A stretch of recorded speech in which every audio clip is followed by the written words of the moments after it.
नमस्कार।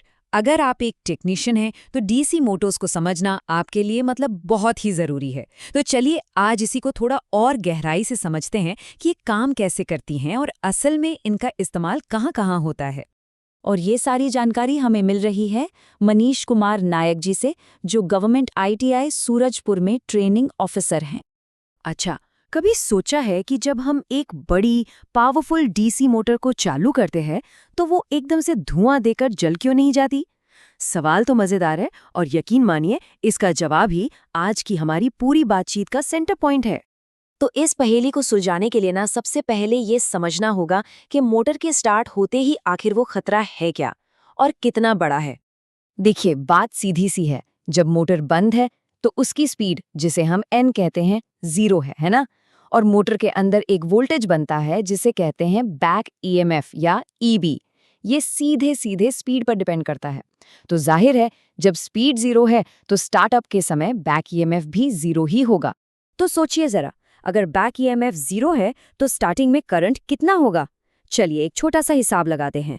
मान लीजिए 220 वोल्ट की सप्लाई है और आर्मेचर का रेजिस्टेंस बस 0.5 ओम है, तो शुरुआती करंट कितना हुआ?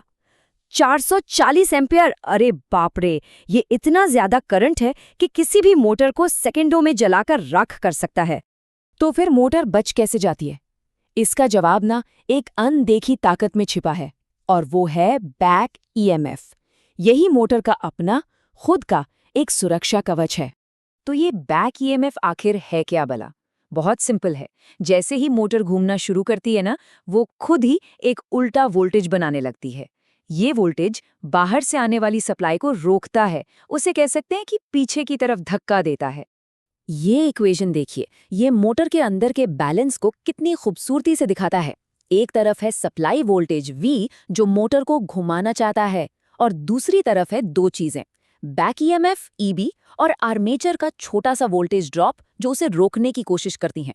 मोटर बस तभी ठीक से चलती है जब सप्लाई वोल्टेज इन दोनों को पार कर लेता है। इसे एक प्रैक्टिकल तरीके से समझते हैं। सोचिए, जब मोटर पर लोड बढ़ता है तो उसकी स्पीड थोड़ी कम हो जाती है। स्पीड कम हुई तो बैक ईएमएफ भी कम हो जाता है और ज्यादा टॉर्क देने के लिए करंट तेजी से अंदर आता है। मतलब मोटर बहुत ही स्मार्ट है, वो खुद ही समझ जाती है कि उसे कब और कितना करंट चाहिए। अच्छा, तो बैक ईएमएफ तो तब काम करता है जब मोटर घूमने लगे। लेकिन उस पहले पल का क्या, जब स्पीड 0 है?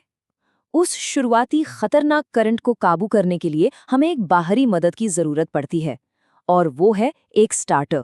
एक स्टार्टर का काम करने का तरीका ना बहुत ही सीधा और लॉजिकल है। स्टेप 1, जैसे ही मोटर स्टार्ट होती है, स्टार्टर आर्मेचर सर्किट में एक हाई रेजिस्टेंस डाल देता है। स्टेप 2, ये रेजिस्टेंस उस खतरनाक शुरुआती करंट को बस वहीं रोक लेता है, लिमिट कर देता है।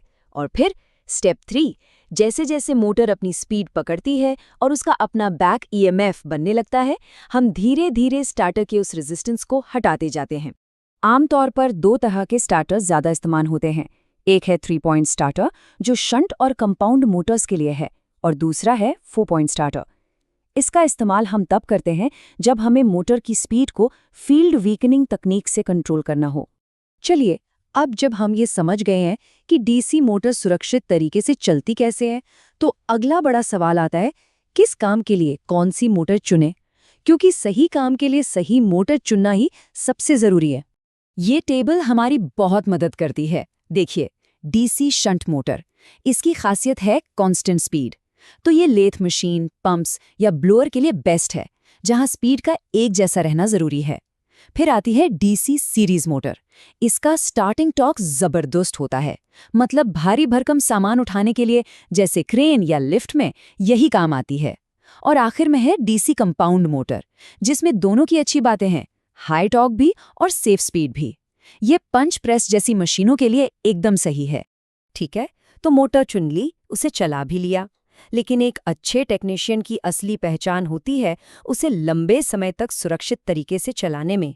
तो अब बात करते हैं इसके रखरखाव और सुरक्षा की। और ये एक नियम, इसे गांठ बांध लीजिए।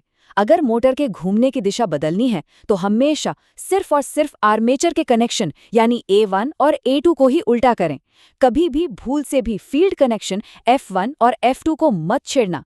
ऐसा करना बहुत खतरनाक हो सकता है क्योंकि इससे एक जबरदस्त वोल्टेज स्पाइक बन सकता है।